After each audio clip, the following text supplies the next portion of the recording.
Às vezes nós vamos incorporando ao nosso jeito de ser detalhes que nem são nossos.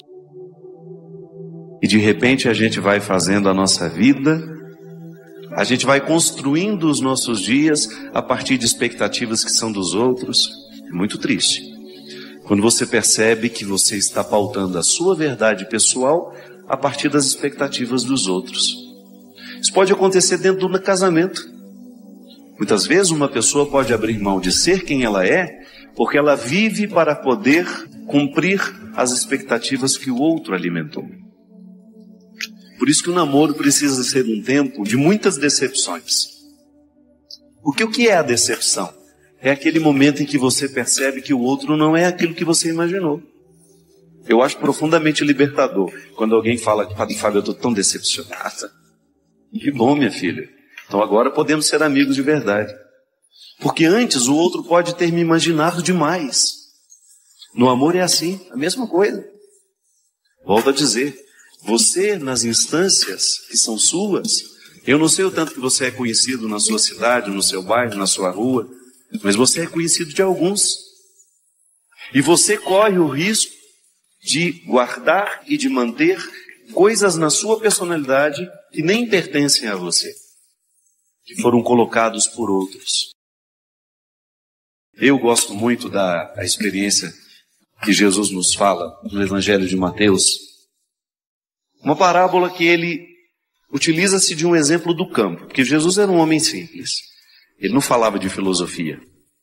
Paulo fala filosoficamente. O apóstolo Paulo, quando você pega os escritos dele nas cartas, você tem ali um intelectual falando. Jesus poderia até ter essa capacidade intelectual, mas ele falava de maneira simples. Porque a missão de Paulo é diferente da missão de Jesus. Paulo tem o grande objetivo de tornar Jesus conhecido no meio daqueles que não acreditavam. Jesus é muito direto. Ele fala de maneira muito simples porque o grande desejo dele é tocar e transformar o coração de quem o escuta. Então você vai ver em muitos momentos Jesus utilizando-se de exemplos da vida do campo. Porque ele falava com lavradores, falava com pescadores. E essas pessoas só podiam entender se ele falasse assim, com essa simplicidade. Mas essa simplicidade é de uma profundidade que ainda hoje continua nos falando. Deus nos fala com a voz que a gente sabe ouvir. Ele não vai falar com você a partir de uma linguagem que lhe é diferente, não. Sempre que Deus quer falar comigo, Ele fala a partir da linguagem que eu entendo. Ele vai utilizar-se de todos os recursos que são próprios da minha alma. Então, se você gosta de arte, é natural que Deus vá se revelar de maneira muito especial a você através da arte. Se você é muito religioso, Deus vai ter facilidade de se manifestar na sua vida através da religião. É por isso que a gente precisa ter muita paciência com aqueles que não vivem igual a gente, que não escutam a mesma voz que nós escutamos. Fica tranquilo, mais cedo ou mais tarde Deus falará com aquela pessoa com a linguagem que ela sabe ouvir. Porque o grande desejo de Deus é comunicar-se a todos nós. Você como pai, você não precisa falar linguagens diferentes lá na sua casa? Você como mãe, tem 5 filhos, dá para falar igual com todo mundo? Não. Seria uma tolice da sua parte querer falar com todos os seus filhos, utilizando-se da mesma linguagem. Por isso que é bom a gente observar o outro. Que lá você vai com um jeitinho que vai facilitar a palavra cair no coração dele. Quando eu falo a palavra, é o dia a dia. Não estou falando só da palavra de Deus, não. Às vezes você precisa dar um conselho para uma pessoa, você sabe que aquela pessoa está necessitada daquele conselho, mas se você chegar com os recursos errados, como diz a própria palavra, Sagrada Escritura, é jogar pérolas aos porcos. Não que o outro seja um porco.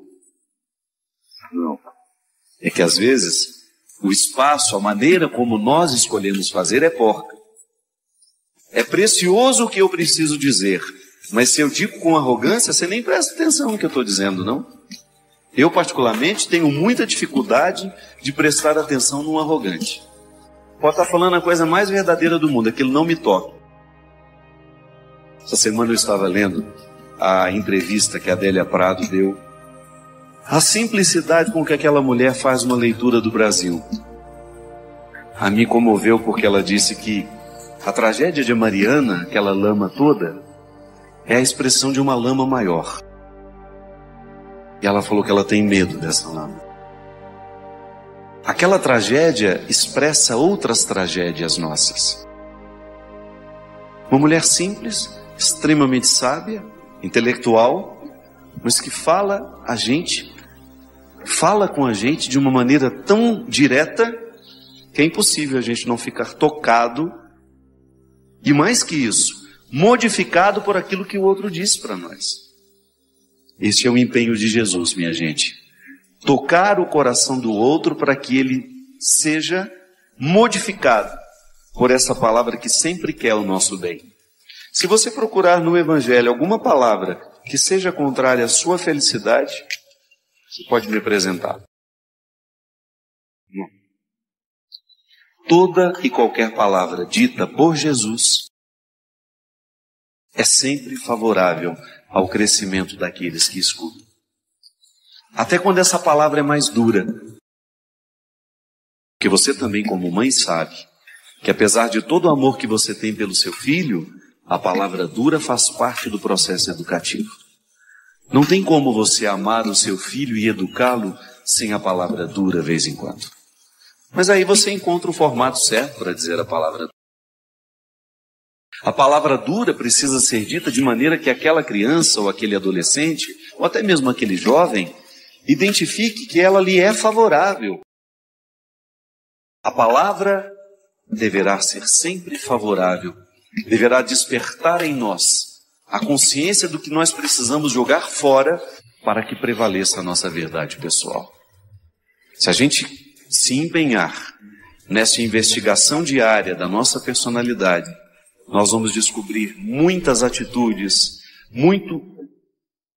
muitas coisas que foram colocadas sobre nós, que são um obstáculo para o nosso crescimento pessoal.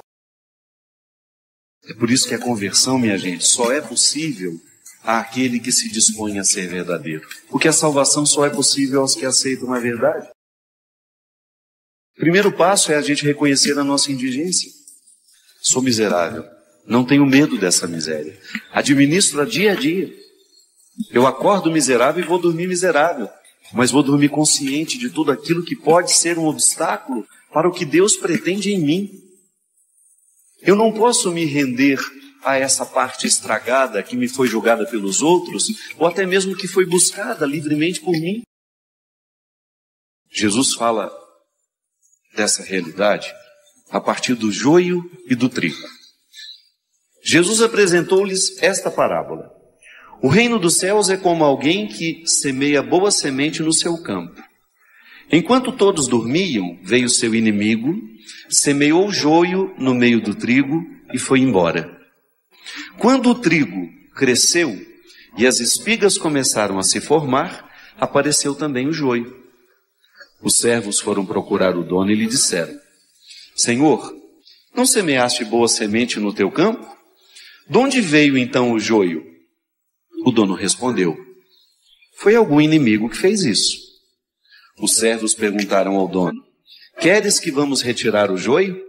E ele disse: Não. Pode acontecer que ao retirar o joio, arranqueis também o trigo. Deixai crescer um e outro. E no momento da colheita, direi aos que cortam o trigo: Retirai primeiro o joio e amarrai-o em feixes para ser queimado. O trigo, porém, guardai no meu celeiro. Aí depois, nessa continuidade que eu estava lendo, Jesus explica para eles o significado dessa parábola. Ele voltou para casa, como eu tinha dito, os discípulos aproximaram e perguntaram a ele: Senhor, o que o Senhor quis dizer com aquela parábola do joio? Ele respondeu: Aquele que semeia a boa semente é o Filho do Homem. O campo é o mundo. A boa semente só são os que pertencem ao reino. O joio são os que pertencem ao maligno. O inimigo que semeou o joio é o diabo, e a colheita é o fim dos tempos. Os que cortam o trigo são os anjos. Como o joio é retirado e queimado no fogo, assim também acontecerá no fim dos tempos. O Filho do Homem enviará seus anjos, e eles retirarão do seu reino toda causa de pecado e os que praticam o mal. Depois serão jogados na fornalha de fogo. Ali haverá choro e ranger de dentes. Então os justos brilharão como o sol no reino de seu Pai. Quem tem ouvidos, ouça. Eu sempre gosto de pensar que o fim dos tempos para nós é hoje.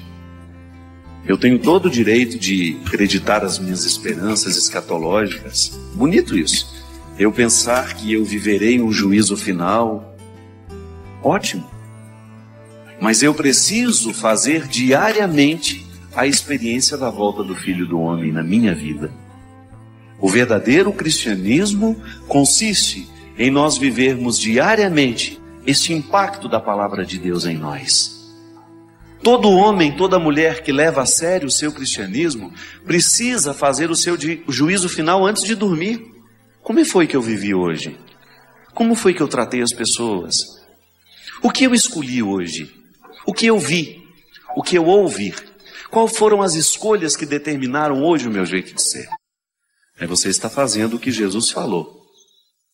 Dando uma olhada no campo da sua vida, na seara da sua vida, e identificando onde é que está o joio, que é aquilo que pode ser favorável ao seu crescimento humano, e onde... O joio não, né? Desculpe. É o contrário. Ainda bem que você estava atento e me olhou assim.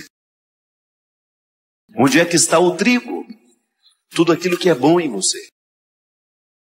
Quantas pessoas semeiam trigo na sua vida? Hoje, por exemplo, muita gente pode ter semeado trigo na sua vida. Em mim, muitos. O sorriso bonito que nos oferece é um trigo que cai no nosso canteiro. Uma palavra bonita que nos oferece. E quando eu falo bonita, comprometida, o bem. Um gesto de amor que uma pessoa faz, de delicadeza que uma pessoa faz com a gente na fila do banco. É joio? Não, é trigo. Aí você faz a leitura da seara e você pensa, hoje tudo isso foi semeado em mim para me tornar um campo fértil. É o reino de Deus crescendo em mim e em você através das nossas escolhas. Mas eu sei que também tem muito espírito de porco solto pelo mundo afora. E tem muita coisa ruim que cai o tempo todo sobre você. Uma fofoquinha, aquilo te desagrada, te deixa chateado. Uma briguinha que aconteceu ali no Twitter e você levou aquilo a sério.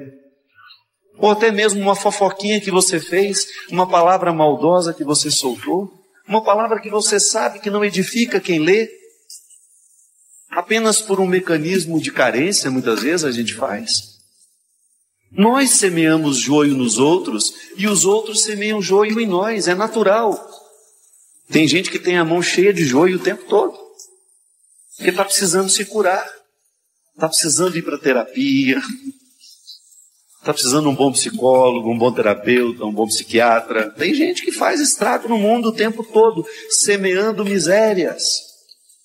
Mas nós não podemos admitir esse papel ser nosso. Cristão? Não. A nossa postura deve ser outra. O nosso compromisso deverá ser diário, em não permitir que o mundo seja semeado por coisas ruins a partir de nós. Então, minha gente, quando nessa canção a gente diz, nem tudo que sou é meu, é você ter coragem de jogar fora aquela mágoa, porque ela foi semeada por alguém que só tinha joio no coração. Não leve para a cama. Nem tudo aquilo que você se tornou é você. É preciso ter coragem de arrancar pela raiz. É preciso ter coragem, se for preciso, recomeçar a vida, mas a partir de uma verdade. Reunir o trigo que foi semeado em você, tudo aquilo de bom que você recebeu dos seus pais, dos seus amigos, das pessoas que passaram pela sua vida, porque até mesmo as pessoas que nos amam, ainda que não estejam conscientes disso, jogam joio no nosso processo humano. Quantas coisas eu precisei renunciar depois de grande, porque eu tomei consciência que aquilo não me fazia bem. Detalhes da personalidade da minha mãe, do meu pai, dos meus irmãos, da própria influência que um familiar às vezes exerce sobre nós.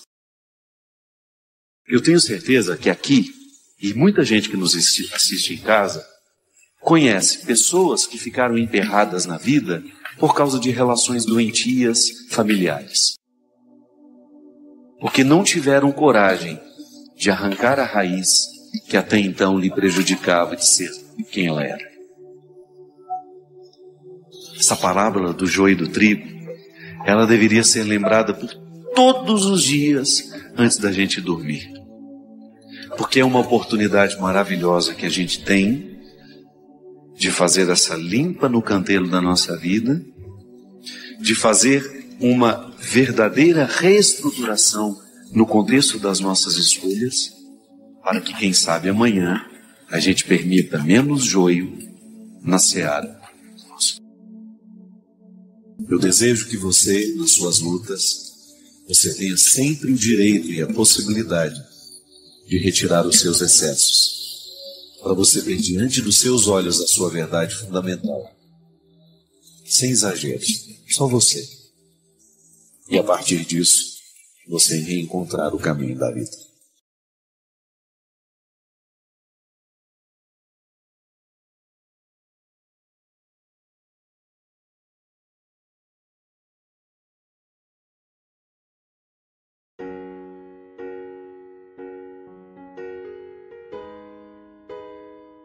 Lamentavelmente, nós estamos nos encaminhando para um processo social cada vez mais difícil, cada vez mais tumultuado, onde as pessoas estão muito necessitadas de segurança.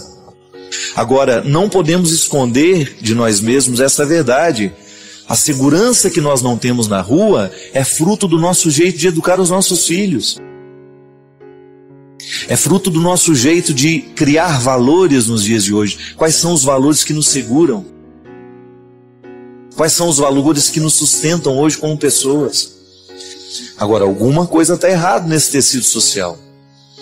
De você ter que trancar todas as portas da sua casa para você ficar em segurança. De nós temos que nos mudar para os condomínios para a gente poder viver em paz. A gente tem que criar muros altíssimos, que não são só de pedras. São muros humanos que nós estabelecemos. Quando nós não permitimos que os outros não entrem, a gente não permite que os outros entrem na nossa vida, porque nós temos medo deles. Os outros significam medo. É a sociedade que nós estamos criando. É a sociedade que eu faço parte. É a sociedade que você faz parte. E a gente tem como mudar isso, né? Tem que ter. Cada vez que a gente lança luzes e a gente reflete sobre a qualidade do relacionamento que a gente tem dentro de casa, de alguma maneira nós estamos criando segurança ou não. Não adianta a gente falar de segurança pública se nós deixamos os nossos filhos sem nenhuma segurança dentro de casa. Quantos pais alcoólatras, quantas mães alcoólatras, quantos pais infiéis que acabam criando um contexto imenso de segurança dentro de casa. É difícil ser pai? Mas ninguém mandou você ser. Você escolheu ser. Você se casou, você constituiu a família. Agora é uma responsabilidade que você tem. É questão de competência, minha gente. Ou a gente vai ser competente naquilo que a gente assumiu amar, ou essa incompetência não nos dá direito de reconsiderar depois. Uma coisa é você errar nos seus negócios, você falir e você começar a trabalhar e construir tudo de novo. Outra coisa é você falir como pai. Outra coisa é você falir como mãe. Quando você não tem como recuperar. Assim como aquele menino, morto pelos traficantes, não tivemos tempo de recuperá-lo. É um prejuízo que jamais nós vamos ter como restituir ao mundo. O filósofo já dizia, né? Que todo homem que morre, qualquer que seja esse homem, nós morremos um pouco também. Porque nós fazemos parte da humanidade. Onde existe hoje um ser humano sofrendo, a minha humanidade sofre nele também, mesmo que os meus olhos não estejam vendo. É minha condição humana. Eu não tenho como negligenciar isso. Eu tenho segurança, mas eu tenho irmãos que não têm, então eu sou fraterno, eu sou solidário com aquele que não tem. E aí eu vou agir de maneira equilibrada, de maneira consciente, para dar segurança àquele que não tem. Como? Aí entra toda a dimensão pessoal da minha parte.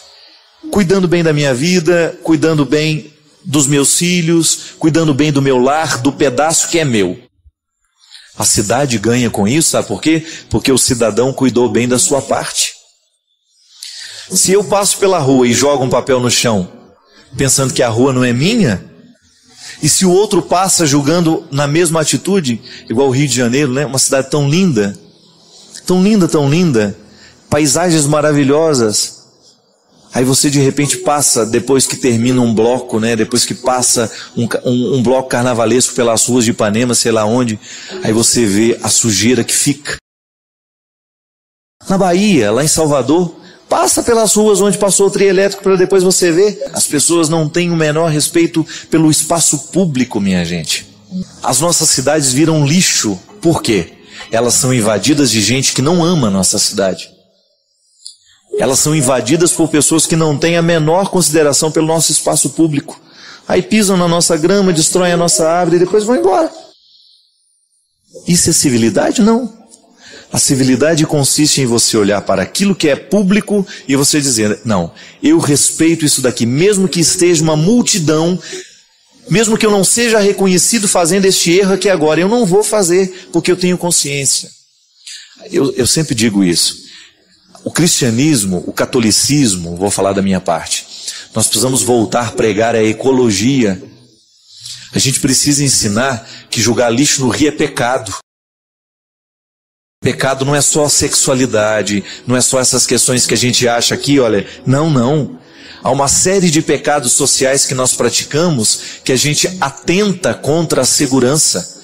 Quando eu jogo o lixo da minha casa num rio, sabendo que isso é proibido, quando eu provoco o transbordamento deste rio, por quê? Porque eu jogo o lixo que não é para ser jogado no lugar, aí eu encho os bueiros da minha cidade com lixo, com tampinha, com plástico, com jornal e depois a chuva não tem para onde escoar, aí a gente vai dizer que a culpa é do governo.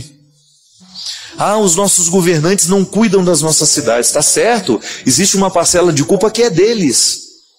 Eu achei ótima a placa que um cidadão ontem colocou numa cidadezinha no interior aí não sei onde. Agradeço aos meus vizinhos por eu ter pegado dengue.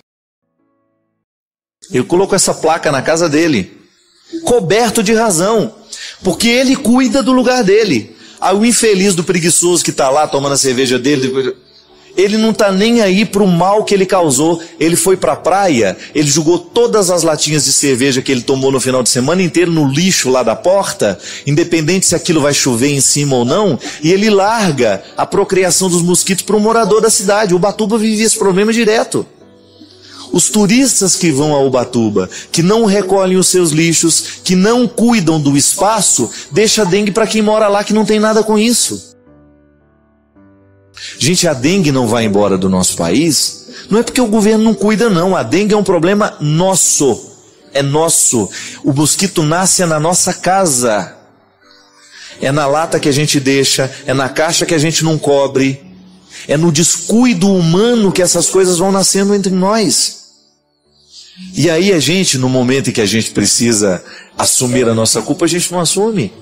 Como é que nós vamos falar de fraternidade e segurança pública se nós não temos coragem de assumir a nossa parte? Se eu não esvazio os meus potinhos de água dentro da minha casa, como é que eu posso esperar segurança fora dali?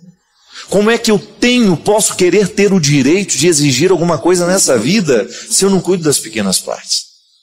Pode ser assim não. A gente tem que tomar isso nas mãos e, olha, vamos mudar. A vida pode ser melhor. A começar de mim que sou cristão. A começar de você, que é cristão, cidadão e tem consciência de tudo isso. Só quem já leu os livros do Padre Fábio de Mello sabe o quanto eles são transformadores, nos fazem refletir e mudam a nossa forma de enxergar a vida. Se você ainda não leu, não perca essa grande chance. Saiba mais clicando nos links da descrição. A gente sabe na teoria, mas muitas vezes a gente só vai compreender mesmo é na prática. Que na vida nós precisamos esperar pelo tempo das coisas. É uma frase bonita de ser repetida, minha gente, mas é muito difícil de ser experimentada. Quando você descobre que você não tem como acelerar o tempo. É preciso viver passo a passo, momento a momento, e descobrir que a vida é igual uma costura que a gente vai fazendo, juntando as coisas, e que se a gente não tem a paciência de viver esse bordado existencial, né, nós vamos perder. Porque viver é estabelecer esse embate o tempo todo. A vida está nos desafiando o tempo todo. Os acontecimentos, aquilo que a gente controla, aquilo que a gente não tem controle, aquilo que você programou, aquilo que você não programou e de repente estava ali como realidade que você precisava administrar, costurar, né? A gente tem que dar um jeito nisso. Aí é nesse momento que a teoria se transforma em realidade e grita nos nossos ouvidos. É o impacto que a vida tem sobre nós. Isso na semiótica é bonito, a gente chama isso de a comunicação que afeta. Isto é, eu fico afetado por um discurso, por uma fala, por uma música. A vida nos afeta. E eu vejo que o sofrimento é para todo mundo, né? A vida aconteceu, não foi do jeito que a gente queria, e agora nós temos que administrar o acontecido. Pô, minha gente, quantas quedas nós também temos? Quantas vezes você fica aí sem saber como fazer agora? E agora? É a grande pergunta, né? O que eu faço? Como é que eu vou reagir diante do acontecido? Nós não planejamos assim e de repente a vida nos afeta desta forma e nós precisamos dar uma resposta porque a gente tem que continuar vivendo. E a vida vai diferenciando homens e mulheres neste momento. Quando as coisas não acontecem do jeito que nós gostaríamos que fosse. Quanta maturidade vem para dentro de nós, ou não. Tudo depende de como nós vamos encarar os acontecimentos, como nós vamos administrar o ocorrido. Não temos como acelerar o tempo. Pudera eu, né? Acelerar esse tempo e a minha mãe ficar boa logo. Mas não tem como. Todo esse processo de dificuldade tem que ser vivido dia a dia. Lá no hospital vendo tantas pessoas tendo que conviver com suas doenças, com seus limites. É muito duro, minha gente. A vida não é fácil. Mas homens e mulheres vão sendo separados, né? Como que colocado em lugares diferentes, de acordo com a resposta que nós damos ao que nos aconteceu, ao que nos ocorreu. Grandes homens, grandes mulheres nascem neste momento. Quando são capazes de encararem o momento presente, a dificuldade presente, e fazem daquele momento um trampolim para a vitória, para o crescimento, para alcançar lugares que até então as alegrias não eram capazes de levar. É para isso que Deus nos conduz, é para isso que Deus entra na nossa vida, para nos ajudar a articular essa vida, que nem sempre é do jeito que nós gostaríamos que fosse. Não desista mesmo. Eu não sei o que é que você passa. O que eu sei é que muitos que agora neste momento estão me assistindo passam por situações que não gostariam, que não são agradáveis. Precisam costurar aí um momento da vida que não é interessante. Pode ser que você hoje tenha que administrar a vida que você não escolheu ter. E aí o que vai fazer? Vai jogar lá fora? Não creio que seja a atitude mais interessante. Pode ser a mais fácil. Não é a mais interessante. Pode ser que seja a mais simples. Mas quem disse que grandes homens e mulheres nascem de questões que se resolvem com simplicidade, com facilidade?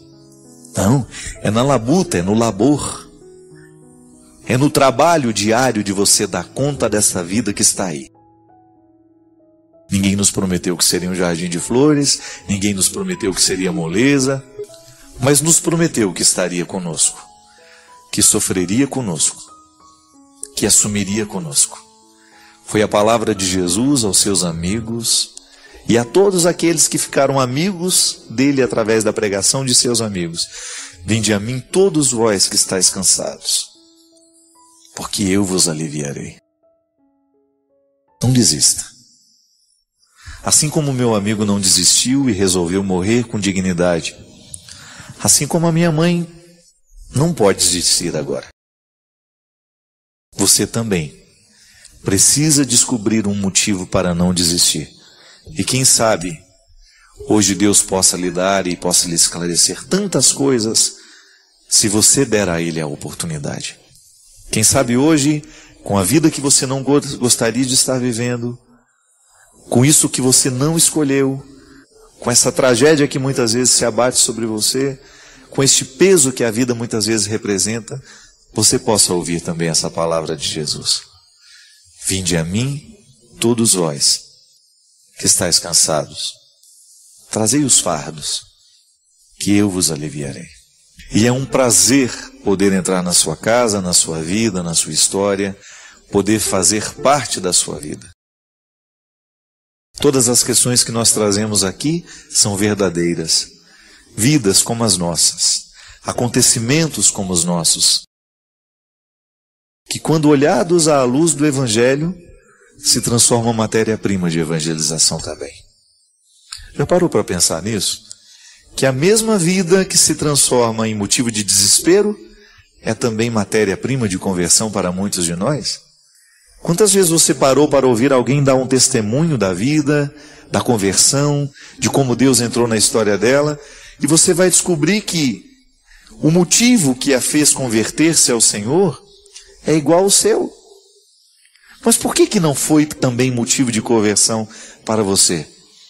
Porque talvez você não tenha visto este acontecimento com os óculos de Jesus, com a lente que Jesus nos empresta. Para mim, muitas vezes é causa de desespero, para o outro é motivo de conversão. Tudo depende de como nós interpretamos o que nos acontece. Tudo depende de como nós olhamos para os acontecimentos que nos afetam. Tudo depende de como administramos a vida que nós temos. Não desista do amor, não desista de amar, não se entregue à dor, porque ela um dia vai passar. Se a cruz lhe pesou e quer se entregar, tal como o Cirineu, Cristo vai lhe ajudar. É sempre bom ter um Cirineu na subida, não é? É sempre bom ter alguém que olha para você no momento daquele desespero e fala: você não está sozinho. Foi o que aconteceu comigo nesses dias, quando você identifica os verdadeiros amigos, as pessoas que não lhe abandonam naquela hora, aquelas pessoas que ajudam você a suportar aquele momento. Todos nós precisamos disso, minha gente. Aliás, a qualidade da nossa vida, dos nossos relacionamentos, ela passa o tempo todo por esses momentos. É quando você precisa olhar para alguém que significa este Cirineu: eu estou com você e vou fazer por você aquilo que você não pode. Ter um Cirineu no momento do nosso Calvário. Quem sabe o programa Direção Espiritual hoje possa ser um pouquinho isso para você. E nós agradecemos a Deus se hoje tivermos a oportunidade. A gente agradece a Deus toda vez que o programa tem a oportunidade de ser Cirineu na vida de alguém.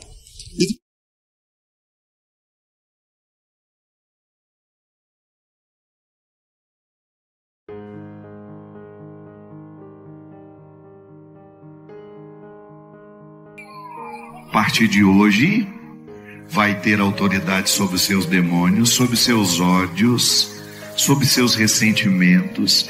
Nada de ficar guardando mágoa. Ah, mas é porque você não sabe o que ela fez. É melhor você não me contar, senão eu vou ficar com raiva dela também. Então não conta. Então joga fora as suas mágoas, porque uma pessoa que se ama não guarda mágoa. Não guarda. Porque mágoa é um sentimento estragado. Você guarda leite estragado dentro da sua geladeira? Não guarda. Para quê? A mesma coisa. Se você não guarda na geladeira, por que você guarda dentro de você? Põe para fora. Mágoa, ressentimento, perdoa logo. Não significa que você precisa trazer outra pessoa para a sua vida de novo, não. Às vezes, eu falei no início aqui, né? Às vezes é para você fazer a Roberta Miranda. Perdoa e diz: vá com Deus. Vá com Deus. Ainda dá um chutinho assim para ajudar. Põe para correr. Não tem que trazer de volta para a vida aquilo que fez mal para você. Jesus não mandou a gente guardar dentro de nós mágoa e rancor. Só isso. É isso. E este sorriso que você está me apresentando aqui, sabe o que ele é o resultado? Das muitas lágrimas que você chorou. Isso que traz você aqui hoje, o sorriso que você me apresenta, eu tenho certeza, são as lágrimas que você precisou chorar para dar conta de ser quem você é.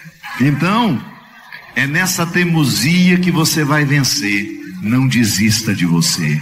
Não desista das pessoas que você ama. Não desista dos seus sonhos.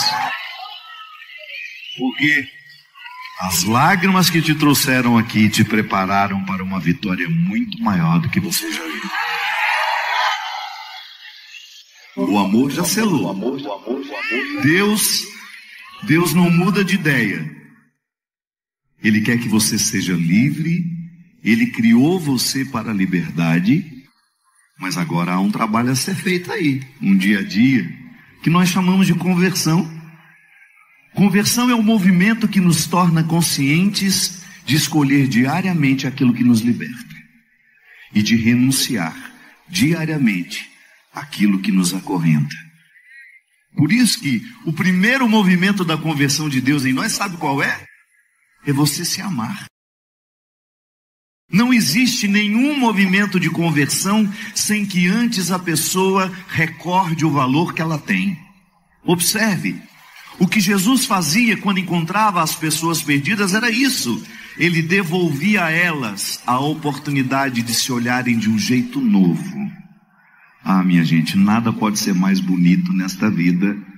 Depois de muitos erros, você voltar a se olhar de um jeito amoroso. Porque a gente vai perdendo. A gente vai perdendo o amor próprio. E o amor próprio é a primeira instância do amor de Deus na nossa vida. Porque eu não tenho como amar você. Você nunca vai se sentir amada por mim se você não tivesse amado antes. Tente amar uma pessoa que não se ama.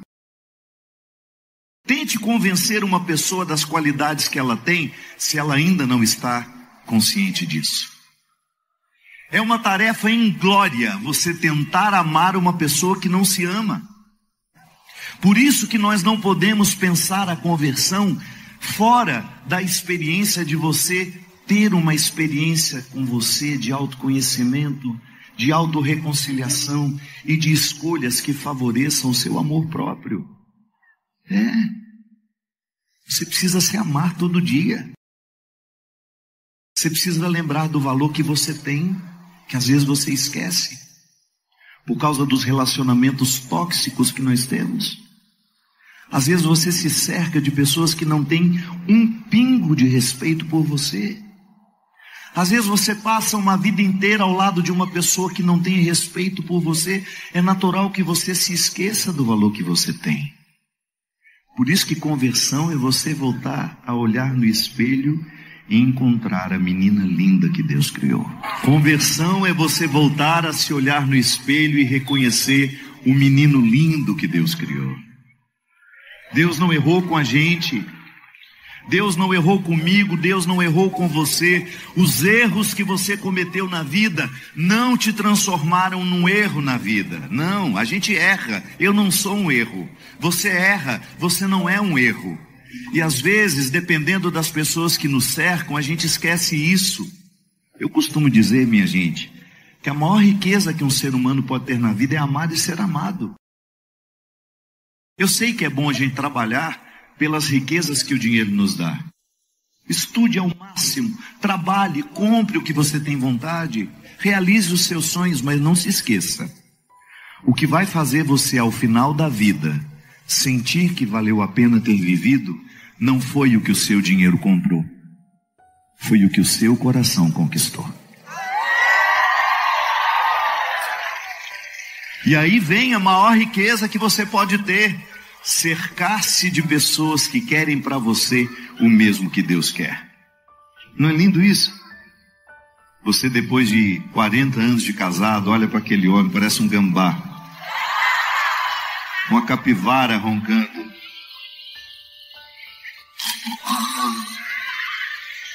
Aí você olha para aquela mulher, parece que ela caiu do caminhão de cebola. Aí você pensa assim, é uma graça eu poder dormir com o meu melhor amigo. Saber que o casamento se tornou o lugar da melhor amizade que você podia experimentar. Nada pode enriquecer mais você do que você ao final da vida descobrir que seus filhos escolheram ser seus amigos. A gente não pode ser amiguinho do nosso filho na hora errada. Na hora certa você precisa ser pai dele. Não tem essa história de ser amiguinho do seu filho. Não, seu filho precisa de pai. De um homem que diga não a ele, de um homem que estabeleça limites, de um homem que oriente, que não deixe ele fazer as loucuras quando ele não é capaz de decidir. Mas depois que o tempo passa, que a gente amadurece, que os filhos crescem, aí você tem o direito de ser amigo dele. Ele vai voltar quando ele quiser. E nada pode atestar mais que você deu certo na vida do que quando seus filhos escolhem voltar para estar com você. Isso é riqueza. E isso não é o dinheiro que compra não, viu? É a confiança que estabelece. E é aqui que Deus age. Porque quando Deus coloca as pessoas certas na nossa vida, a gente tem os sentimentos certos em relação a nós. Porque o diabo, ele é especialista em desmoralizar o que a gente vive. O diabo adora acabar com a sua liberdade interior. E onde é que o diabo mais age? Em quem não se ama. Eu sempre digo isso.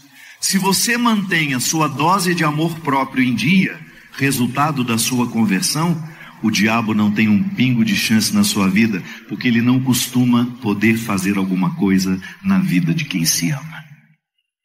Quem se ama não se droga, quem se ama não se prostitui, quem se ama não se vende, quem tem respeito por si não se humilha.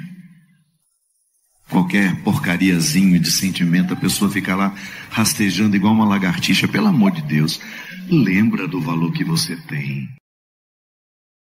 Ficar alimentando um relacionamento tóxico, você merece muito mais, criatura. Olha para você. Conversão é isso. Conversão é você fazer a linha Roberta Miranda. Vá com Deus. Põe para correr quem te faz mal. Põe para correr quem não tem respeito pela sua dignidade. Tem bilhões de pessoas no mundo. Escolha estar ao lado daquelas que querem para você o mesmo que Deus queira. Olha só que maravilha. Você poder dizer isso. Tenho na minha vida pessoas que representam a presença de Deus na minha história. Tenho na minha vida pessoas que me ajudam a ser quem eu devo ser. Tem nada mais enriquecedor do que isso. Você se cercar de pessoas que querem o mesmo que Deus quer. O Senhor esteja convosco. Diga comigo assim: Senhor Jesus, nesta noite, eu quero que o Senhor renove em mim o meu amor próprio. E me conceda, Senhor, a graça de expulsar da minha vida os vícios que me fazem mal. Quebrar hoje, Senhor, a cadeia de todo mal, de toda maldição, de todo sentimento que possa ser contrário ao seu amor por mim. Hoje, Senhor, eu renovo diante do Senhor o meu compromisso de continuar, de não desistir e chegar ao ser humano que eu ainda posso ser. Livre de ódios, de rancores, de mágoas, e cada vez mais lindo, porque é assim que o Senhor nos quer. Lindos, leves e santos. O Senhor esteja convosco. Desça sobre nós, por intercessão de Nossa Senhora do Amparo.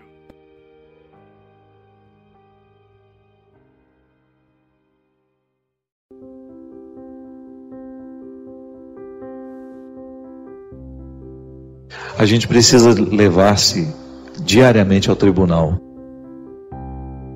onde nós somos o réu e nós somos o juiz. Eu preciso diariamente me colocar.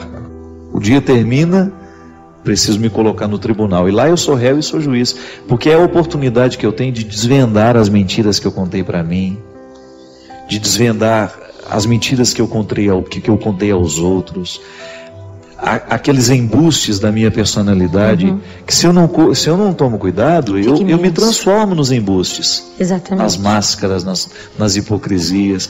Então eu diariamente me levar a esse tribunal, onde só a honestidade é permitida. E aqui entra a grande questão. Todos nós carecemos entrar neste contexto da luz. Iluminar o nosso jeito de ser para descobrir onde que nós somos excessivos, onde nós somos cruéis, onde é que nós matamos o outro com a nossa palavra, com a nossa opinião, onde com a o outro nossa é mais que a gente também, que a gente precisa permitir isso. Às vezes eu vejo que pelo menos a minha experiência é tão boa quando eu encontro alguém que é muito melhor do que eu em um lugar que eu sei que eu sou frágil, que eu sei que eu não tenho aquela habilidade, eu encontro a engrenagem exata, não na utilidade daquela pessoa, mas no reconhecimento pleno, assim, o significado dela ali. Da diferença e do quanto eu sou melhor com essa convivência, com o diferente do outro, assim, com o que ele me desafia. E é tão intrigante, porque tem pessoas que você vai conhecer e que você convive até, você se irrita com o jeito do outro, porque ele é do jeito que você gostaria de ser e não consegue. A sua maneira de ser. De ser, para mim, é bem isso. Já pode o que há de ruim, é verdade. O outro, pelo simples fato dele estar ao meu lado, ele já me interroga, sem dizer nada, né? Ele vivendo ao meu lado, sendo meu vizinho, ele me interroga. Mas a gente tem que baixar as armas. É esforço interior. A gente não consegue perdoar. Às vezes a gente carrega doenças, expressões enfermas de pedras feiuras, né? A gente vai ficando feio à medida que nós vamos carregando os rancores. A gente vai ficando amargo, né? Um rosto enrijecido de pedra que a gente guarda para tantos e que é aquela história, se eu machuco o outro, eu me machuquei primeiro, né? E o rancor vai ficando impregnado na casa da gente. Impressionante como a matéria absorve isso. A casa da gente, o lugar que a gente vive, o lugar que a gente trabalha, a gente vai depositando isso no guarda-roupa da gente. E nós vamos impregnando mesmo. Às vezes a gente entra dentro de uma casa e você não sabe dizer por que você não se sente bem ali. A gente sente. É? Nossa, a gente Parece sente que tem um fardo no ar. É a vida que se expressa em tudo que a gente escolhe. Nos detalhes, né? Em todos os detalhes tem o que a gente chama o motivo dos nossos amores. Nos detalhes da minha casa, nos detalhes em mim mesmo, eu expresso o estado que eu estou e o que realmente eu amo, em qual ordem eu amo. Que lugar que eu ocupo. Intensidade, né? Porque é a minha capacidade de também fazer a minha parte, de abrir a gaveta e falar, essa gaveta é uma expressão da minha alma. Tem excessos aqui. Então, ao triar o que eu guardo e insisto em guardar, é como se eu estivesse fazendo um exercício espiritual também. Osísa, você falou uma coisa que é muito certa. Nós somos muito cruéis. E essa semana eu estou especificando com quem eu sou cruel. E eu desafio você em casa. Com quem você exerce a sua crueldade? Porque por mais que uma pessoa seja boa, Em algum momento da vida, ela descobre um Cristo para fazer cruel. Hoje eu até chorei sobre esse fato. Quando eu comecei a identificar que a minha crueldade, ela é justificada. Bem eu tenho elaborada. todos os argumentos. Como eu careço da lógica, e eu sou naturalmente lógico, então eu careço a argumentar, a regimentar todos os motivos pelos quais eu estou sendo cruel. E não tem crueldade maior que essa. Não fica espaço nenhum para você se arrepender, para você se reconhecer. Fica espaço para o arrependimento. Vai ficando pesado, né?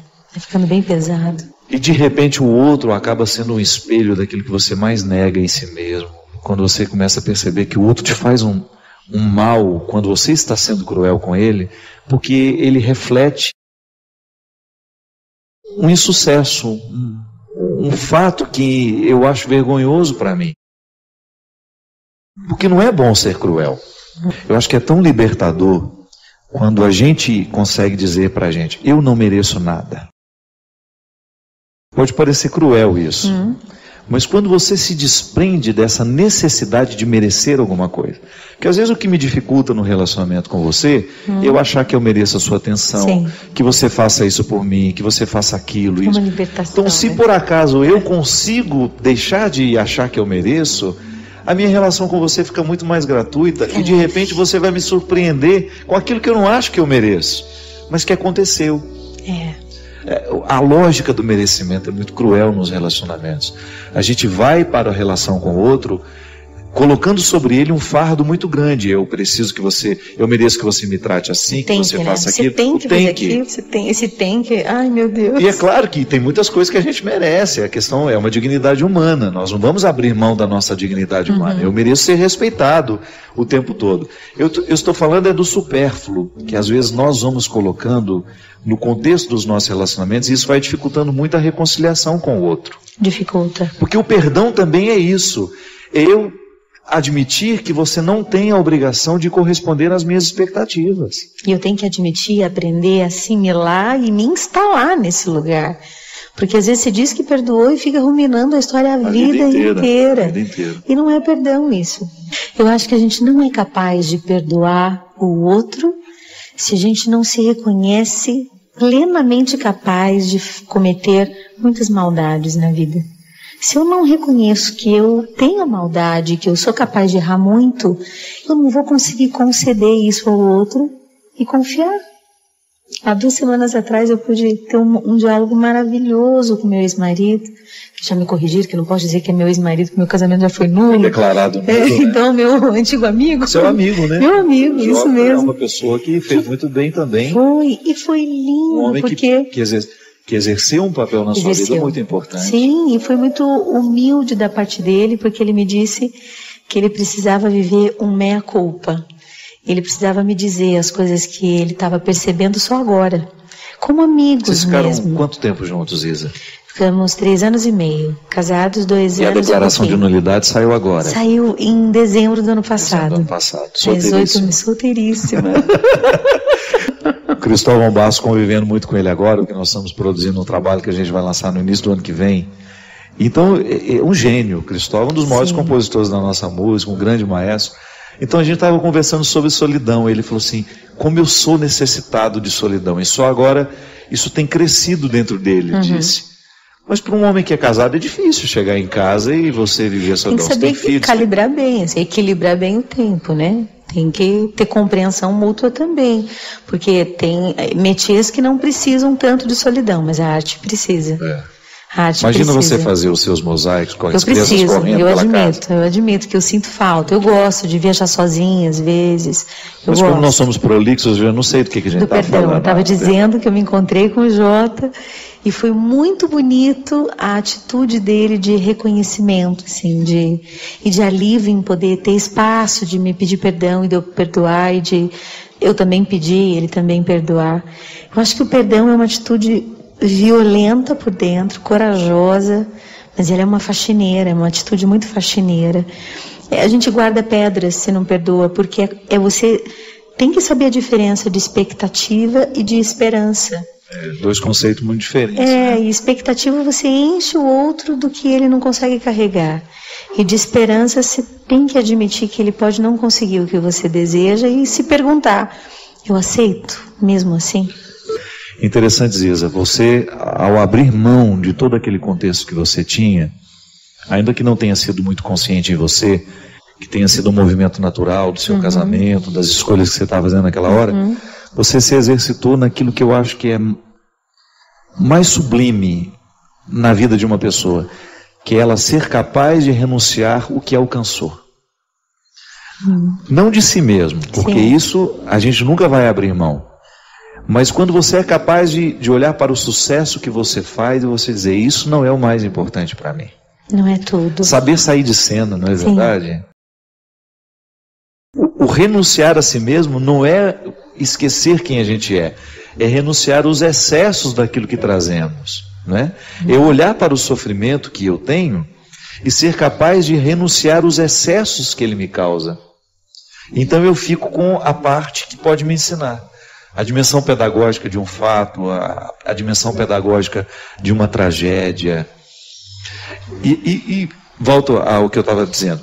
Quando você vê nessas religiões sérias que partem de um princípio amor a Deus, respeito ao homem, que eu acho que é a díade mais honesta que toda religião precisa viver, é justamente quando nos ensina, e eu estou muito feliz em ser cristão, me sinto muito confortável a partir da palavra de Jesus, que me ensina o caminho da leveza, o caminho do meio, como dizem os budistas, que é justamente a busca desse equilíbrio, que me permite relativizar tudo que a vida me deu, de não supervalorizar o que materialmente eu pude alcançar, aquilo que, até espiritualmente, porque a vaidade espiritual é muito perigosa. Mais eu acho, mais ilusória, né? Porque a gente veste de bem o que é mal. Você imaginou se você hoje fosse dormir vaidosa com o que Deus já fez na sua vida? Eu tenho que dormir pelado dessa vaidade. Né? É verdade, eu tenho que dormir, eu tenho que desnudar minha alma diariamente e dizer, o que Deus fez em mim serviu até hoje. Acho que isso isso é maravilhoso da nossa igreja, assim, mas especialmente do convite de Cristo, do exame de consciência, né? Dessa coisa de todo dia se confessar, olhar para si mesmo e o exercício lá do comecinho dos nossos filósofos, né, que deram suporte para tudo que a gente tem para se organizar internamente hoje, mas o se lembrar com fidelidade, contar para si mesmo de novo, com extrema fidelidade, tudo o que realmente você viveu, mas especialmente o que ninguém viu. Agora, Celine Dion anunciou que coisa linda, né? Que vai parar de cantar por um tempo indeterminado. Meu Deus. Da mesma maneira como ela fez quando ela teve o último filho dela. Quanto tempo ela ficou? Uns 4 anos sem cantar? Foram 5 anos. 5 anos. 5 anos. Eu tive a oportunidade de ouvi-la num daqueles shows do Retorno.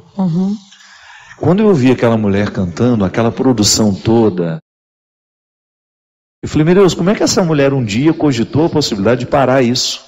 Acho que ela cancelou agora mais de 180 shows. Não tem previsão de volta. Por causa do marido, ela parou para cuidar do marido. Não tem previsão de volta. Essa capacidade de relativizar o sucesso que faz, isso é muito nobre, minha gente. Isso é muito difícil. Sair de cena. Aí às vezes a gente vê a gente apegado a umas misérias que deveriam nos envergonhar, não é verdade? Uma mulher como essa, posso usar um termo impróprio, ela me evangeliza. Sim. Ela me evangeliza com essa atitude dela. Também. Ao ser capaz de escolher a família dela. Olha, minha família é mais importante do que tudo isso que é grandioso aos olhos do outro. Uma pessoa optar pelo bastidor.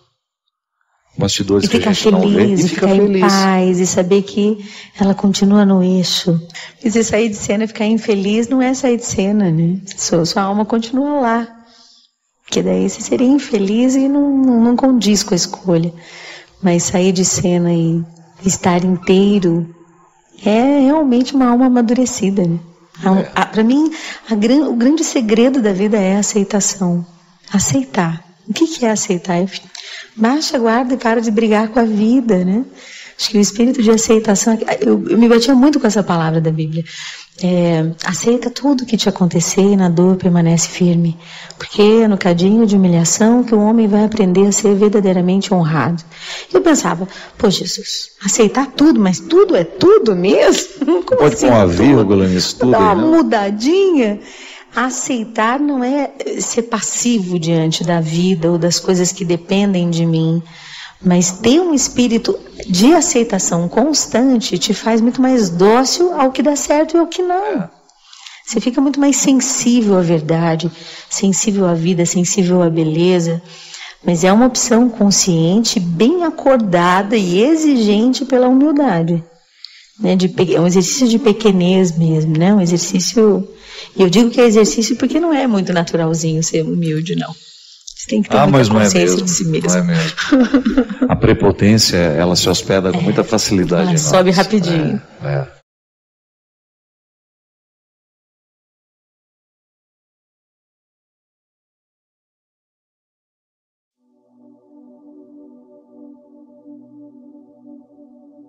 Padre,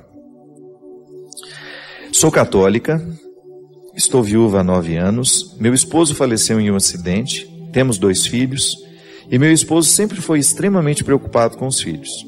E sempre que algo ruim, algum problema está para acontecer com eles, tenho sonhado muito com meu esposo. E no sonho ele me diz que os meus filhos estão precisando de mim. E essa situação tem me incomodado muito. Gostaria de saber o que o senhor pensa sobre isso. A gente precisa tomar uma distância, às vezes, quando o assunto é o sonho que a gente tem com quem já morreu, os recados que nós recebemos dessas pessoas, né? Mesmo porque a nossa fé cristã não nos permite, dentro do contexto do que a gente apreende, do que nós sabemos, do que a igreja nos ensina, nós vivemos a comunhão com os santos. Então, todos aqueles que já morreram participam desta comunhão. Mas a igreja não acredita nesta comunicação com os mortos. Nós respeitamos os que creem dessa maneira. Então nós temos uma maneira de interpretar, muitas vezes, isso que nós chamamos um recado do outro para nós através de sonhos. A ciência já evoluiu muito para compreender os sonhos. Nós já temos um arsenal bastante interessante para a gente poder fazer uma análise do porquê que nós sonhamos, o porquê que as realidades vêm a nós através dos sonhos, que são nada mais, nada menos que revelações do inconsciente. O que a psicologia nos ensina? Que quando nós dormimos, o nosso inconsciente torna-se mais ativo, ele começa a trazer para fora aquilo que nós conscientemente não conseguimos dizer e nem experimentar.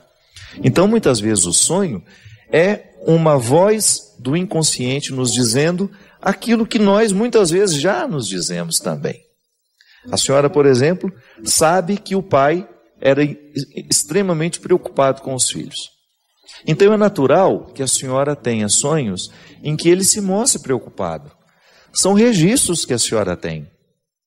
A senhora assimilou o marido como um homem que sempre se preocupou com os filhos. Essa foi a experiência, e que bonita experiência a senhora teve, de um marido que sempre foi muito presente na vida dos filhos.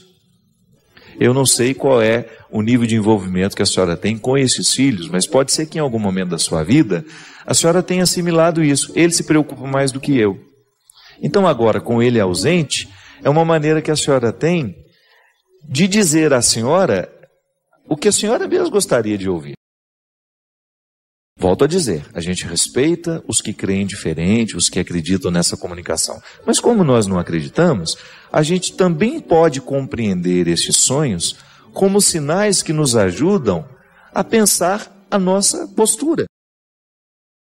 O que a gente não pode é permitir que eles determinem a nossa realidade.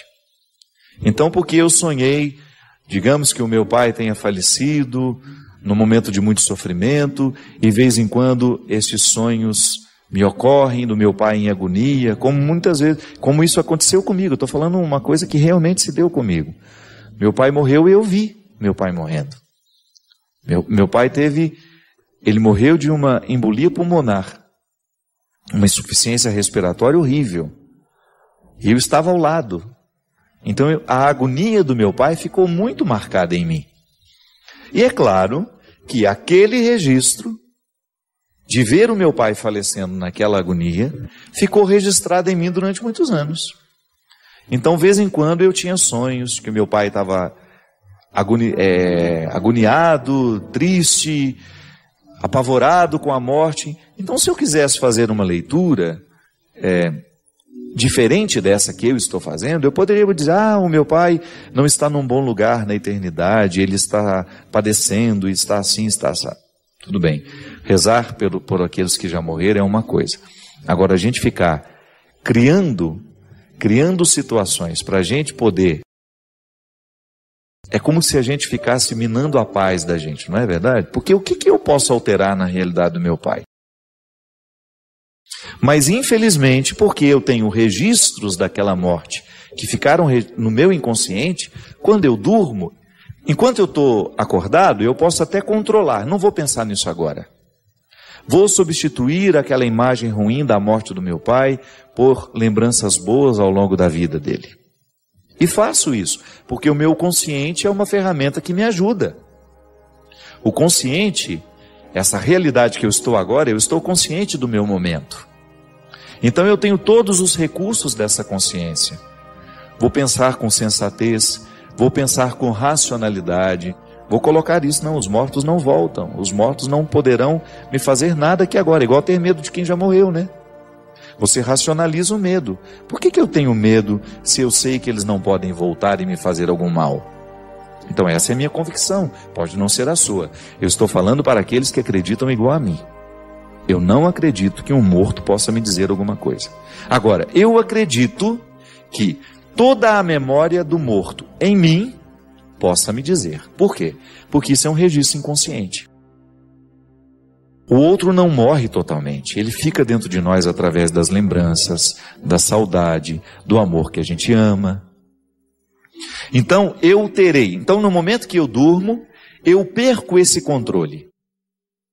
Eu costumo até dizer que de madrugada eu perco 70% da minha inteligência. Porque às vezes eu acordo e eu penso cada bobagem, cada absurdo, que eu, ao longo do meu dia, eu não penso. Por quê? Parece que eu estou numa fragilidade, né? Que à noite, à madrugada ali eu acordei e naquele momento não consigo tomar o sono novamente.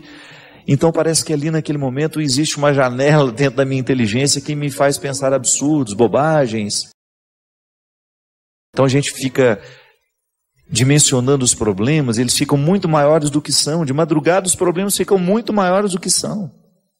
É impressionante. É por isso que a gente precisa administrar bem esses momentos. Então tudo bem. Quando eu durmo, eu perco esse controle. Então o meu inconsciente joga para fora tudo aquilo que está armazenado nele. Então as memórias que eu tenho do meu pai falecendo naquela agonia retornam. E às vezes só o tempo vai corrigindo isso de nós, Dona Maria. Então fica tranquila. Peça a Deus para que o inconsciente da senhora jogue tudo para fora, tudo aquilo que ficou mal resolvido, né, ou bem resolvido, que a gente guarda tudo, para que aos poucos essa presença do marido na vida da senhora se torne natural, se torne uma saudade bonita, que não vá provocar mais esses desconfortos. E eu sei exatamente o que a senhora está falando, porque eu vivi muito isso na minha vida, com a morte do meu pai e também depois com a morte da minha irmã. Então a gente perdeu alguém que é muito próximo a nós, esses registros ficam. Eu estou enfrentando isso agora com a morte da Cleo.